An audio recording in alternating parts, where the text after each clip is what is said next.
chronique du patrimoine.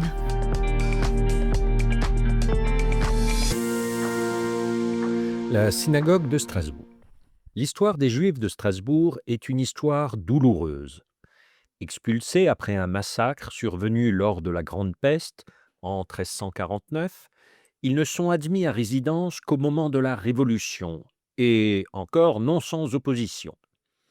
La première synagogue installée dans le cœur de la ville est rapidement insuffisante.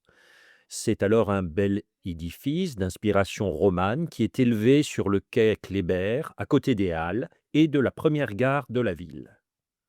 Or, cette synagogue, inaugurée en 1898, qui montrait à la fois l'intégration de la communauté dans la cité et son rang d'égalité avec les autres confessions, est détruite dès l'été 1940 par l'occupant.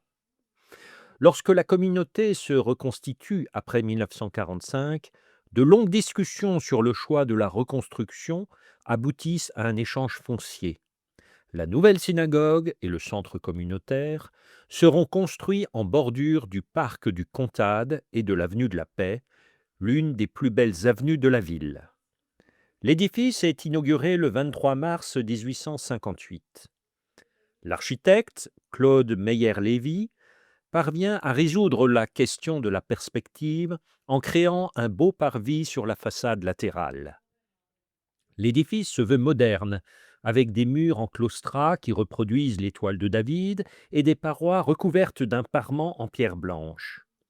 De nombreux symboles religieux sont présents à l'extérieur.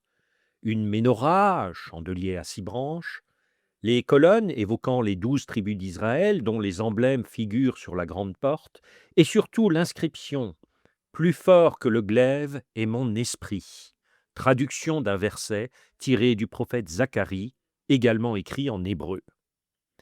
À l'intérieur, la grande nef est scandée par de sveltes colonnes qui amènent le regard vers l'Arche sainte, placée sur une estrade haute et précédée par le pupitre de lecture. La tribune des femmes occupe 2 côtés de la salle. Le béton brut se combine avec le bois et la lumière vient habiller l'intérieur de l'édifice. Cette synagogue est l'un des symboles de la renaissance du judaïsme alsacien après la Shoah. Elle accueille également des salles de prière, des petites synagogues incluses dans le grand ensemble, affectées à d'autres courants que la tradition ashkénaze.